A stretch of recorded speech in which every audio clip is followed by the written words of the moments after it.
This isn't a video that I ever expected to make, but I have decided to make it anyway because I think it'll be helpful for some people listening or watching. So, to cut a long story short, ever since I can really remember, I have had the ambition of doing something big in the world, like in my own perception of what that means. And it started off with wanting to be an actor, and then it transitioned to music, and then the film industry. Ultimately ended up pivoting to doing yoga and meditation, teaching and retreats and workshops, and then went through a period of feeling completely lost. Well, to be honest, throughout all that period I was feeling pretty lost as well. And ultimately I've arrived at this place where I've kind of got all of these skills and I've got a sort of hybrid career doing all of those things at once. So what I've learned is that life is just full of uncertainty, and the path that you choose to walk in life is going to determine the level of uncertainty that you experience. So the reason we experience any discomfort, it's usually because of uncertainty. If you lose a loved one, you're uncertain about ever feeling whole again, so that's difficult. If you lose a job, you're uncertain if you'll get another one. If you start a business, it's scary because you're uncertain if it will succeed. So uncertainty is absolutely everywhere, and that's the thing that stops us from taking bold actions, I would say.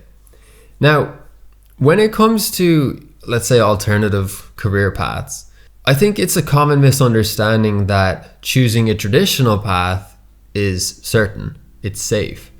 And what I've realized is that it's not. But what is happening is we're putting a little bit more distance between ourselves and the uncertainty.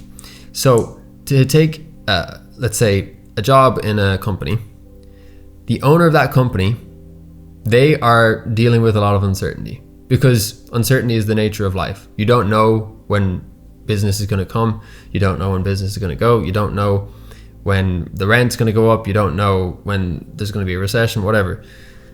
Now, as an employee, you have less uncertainty because the uncertainty is over here. The owner is dealing with it. And you've been, given, let's say, a certain salary, and there's a degree of certainty there. And it's way more certain than this uncertainty over here because this guy, he's going to absorb the uncertainty for you. Now, for someone like me, I'm self-employed, which means all of the uncertainty pretty much is on me. And that's kind of scary, extra scary, because there's not really much of a runway for me. Like, I have to make my own runway. And the reason I say this is because a lot of people are under the illusion that pursuing their ambition or their dream or whatever is a bad idea because it's not certain, which would imply that the alternative path is certain. But it's not. They're both uncertain. It's just a matter of where are you as it relates to the brunt of the uncertainty. Do you want to be a little bit further away from it but ultimately still within its grasp, or do you want to be right up in its face and be like, come on, uncertainty, I'm here. What are you going to do? Now, whichever path you choose, there is a cost. For most of my life, have been like statistically behind in terms of career development and money and all of this stuff because I chose to pursue my own stuff, which meant I wasn't making any money for a long time, or I was making very little money, or I was doing pizza deliveries or stuff like this to make ends meet while I was pursuing my bigger mission. And the thing there is that I wasn't expecting that one day I would succeed and then start making the same amount that everybody else was making or making the same progress. What I was banking on was more of an exponential parabolic curve, I think that's what they call it, where I would kind of go like this for ages and then one day I would kind of leap. And that was super risky because all of this is just uncertainty. So when you have, let's say, a more traditional job or something like that, you're kind of like this. You're slowly going up the whole time. And the cost of that is that you're slowly going up and you will hit a ceiling eventually. So what I was banking on was, I was banking on a day where I would effectively win the lottery, which isn't as ridiculous as you might think it is, because if you just keep on putting in actions and keep on learning and iterating, you do eventually make progress. Like, it's pretty difficult to fail. This whole idea of most businesses fail in the first 1 to 2 years, I think it's outdated and unhelpful information for the internet age, especially because, you can just start a YouTube channel and that's the foundation of a business. It doesn't have to cost you any money. So how can you fail? Like, you're either just not making money or one day you do make money. But the standard for failure, it doesn't really equate anymore. Like, if you had a brick and mortar coffee shop, sure, you can fail. You don't make the rent, you don't make enough to pay your overheads. Yeah, you could say that failed. But so many businesses these days are tech related, and there's just no overhead. Like, there's no overhead for this YouTube channel. There's no overhead really for my consulting, coaching, or my agency. I have, my equipment that I have bought and paid for a long time ago.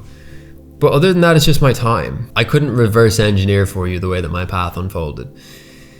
Because I started off with this interest in acting, and then I moved on to music, and then I moved into the film industry, and then I traveled for a bit, and then I started making comedy sketches. They started to kind of take off, and I could only do that because I've been interested in acting and music and the film stuff. And then when they took off, I started doing that same thing for brands. So a lot of big companies, I would create videos for them, acting in them, sometimes singing in them. And then from that, all the while I was trying to do stuff on YouTube, and eventually that started to get some traction. And then that opens up a bunch of doors, because now I know about YouTube and I know other YouTubers. And then I collaborate with them, and then people I made a video about traveling, telling my story about traveling, and I ended up doing a lot of consulting or mentor coaching, whatever you want to call it, for people that were trying to reintegrate into society after a period of traveling, which was I didn't know that was a thing, but I guess I was a travel integration coach or something for a period. And since I had done all of the content creation for 10 years and knew about all of this stuff, I created educational experiences around that. And it's just, you can't write that plot.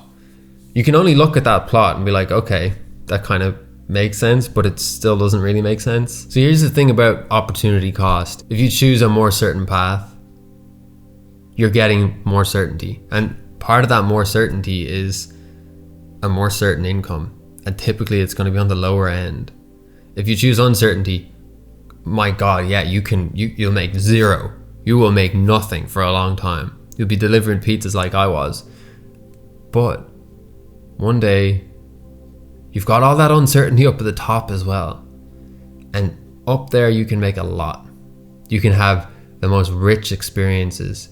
You can meet people that you may never have met otherwise. You can have adventures that maybe just wouldn't have been an option. This is going to come down to your personal preference and your taste for what you want out of life. And look, if you know, you don't need me to tell you. I'm not trying to tell you what I think is the best way to live your life. All I know is that for me, one of my biggest priorities is that I can creatively express myself as often as possible.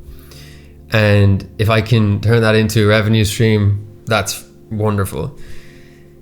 And I've been able to do that to reasonable success. But I also didn't realize how hard this whole thing was going to be.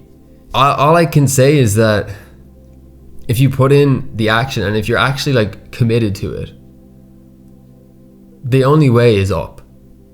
Honestly, if you're actually taking stock of what is working, what your limitations are, and then adjusting to improve your skill set, then you must succeed.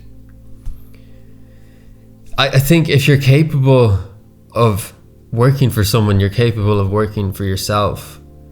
And yeah, there's a ton of stuff that you need to learn when you start being self-employed. Like so many things that I thought that if I got to one place, like if I got one job, then it would be great. But then I realized within the job, there's like 47 problems. And then within those problems, there's another 14 problems per problem. And before you know it, you have a lot of problems. And that's stuff that I just didn't realize would happen until it happened. And then I had to deal with it. All of this random stuff has led me here. And there's so much more that I want to do. There's so much more impact that I know I can have and that I will have at some point. And I don't know how it's going to happen. And that's the scary thing. But within that uncertainty, as terrifying as it is, there is so much beauty, because everything that's happened so far could not have happened if it weren't for the fact that I had a blank slate in front of me. And sometimes you just need to open up that canvas and let there be space for you to make a mess and allow your paths to unfold. The squiggly lines, let them be there, and then see how stuff comes to fill it in. And then you meet this person, you meet that person, you have this breakthrough, and then just let it unfold. Because this is one of the most difficult things to go through, like willingly, let's say. There's plenty of difficult things in life that I'm not even going to speak to, but if you choose to embrace that discomfort and that uncertainty, the upside is just phenomenal. And for all of the difficulty and challenge and stuff that I experience on a very regular basis, the predominant feeling is, wow, I created this, and I get to see the impact that I have, and I have so much stuff to look back on and be like, wow, that was me then. And I think it's worth it. Don't look at what it is you're risking, but look at what it is you're gaining. And that's why we do the silly, crazy, artistic thing that our mom tells us not to, because it feels good. It invigorates us. And if that's really what you want, then don't suppress it. Anyway, I've been speaking for a bit now, so let me know if you resonate with any of this. Let me know what your thoughts are. I'd love to hear. Leave a comment for me, please. I will speak to everybody down there. And if you're interested in learning more about building an online income for yourself, I've made a free guide here. You can watch that video. It'll show you the steps that I personally have taken to build what I've built. And I'll catch you over there. Bye.